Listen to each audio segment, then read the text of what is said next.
Cela fait 14 ans jour pour jour, le vendredi 30 avril 2021, que Grégory Lemarchal est décédé.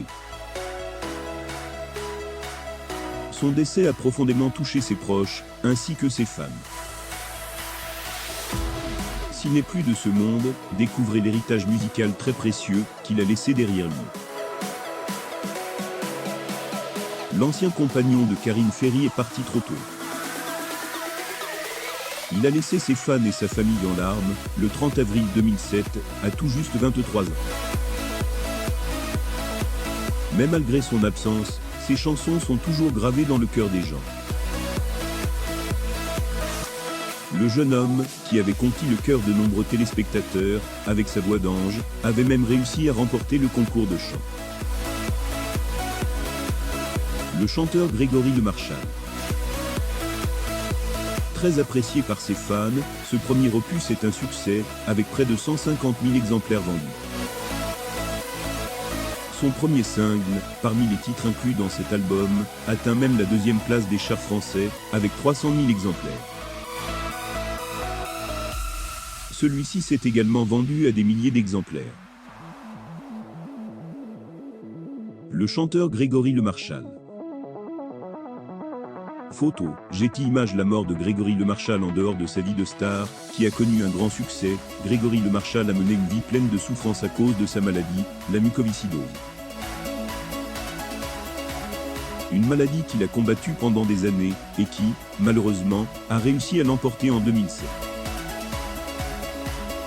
Dans Le Matin en 2010, son père a confié que lui, et les médecins du chanteur, ne pouvaient toujours pas croire comment il parvenait à chanter avec une telle force, alors qu'il souffrait de mucoviscidose. Lorsque je lui posais la question, il me répondait qu'il chantait avec ses pieds. Son professeur lui avait appris à écraser son corps au sol, afin que le son sorte de la meilleure façon possible, a raconté le père de famille. L'ancien compagnon de Karine Ferry a rendu son dernier souffle, quelques jours avant son 24e anniversaire. Ses parents, bouleversés par cette disparition tragique, avaient fondé l'association Grégory Lemarchal, pour venir en aide aux personnes atteintes de mucoviscidose. Son héritage Grégory Lemarchal a connu le succès avant sa mort. Il a réussi à vendre des milliers d'exemplaires de son album musical, et de son album libre. Et si beaucoup de gens ont pensé que cela a diminué après sa disparition, ils ont tort. En fait, peu après son décès, la vente de ses chansons et de ses albums a augmenté. Le jeune chanteur Grégory Lemarchal. Mais ce n'est pas tout. Celui-ci a pu atteindre la pole position du top album pendant quelques semaines.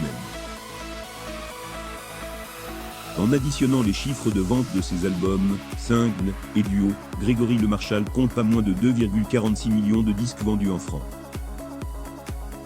D'ailleurs, selon le classement que Purchart a publié en 2013, le défunt chanteur se situe à la 4e place des stars des télécrochets, qui ont réussi à vendre de nombreux disques. Grégory Lemarchal à Avignon, France, le 7 octobre 2006. Photo, Getty Images. Mais outre ses héritages, Grégory Lemarchal en a également laissé d'autres. Il doit y en avoir 20 qui sont vraiment aboutis. Il écrivait souvent la nuit. Ses textes en disent long sur lui, sur ses émotions, ses souffrances, son sentiment d'injustice envers la vie aussi, a confié son père. Appel au don de Karine Ferry. Outre les parents de Grégory Lemarchal, son ancienne compagne Karine Ferry est également très impliquée dans l'association. Celle-ci a d'ailleurs usé de son compte Instagram, le 26 décembre 2020, pour lancer un appel aux dons, afin de soutenir la recherche contre la mucoviscidose.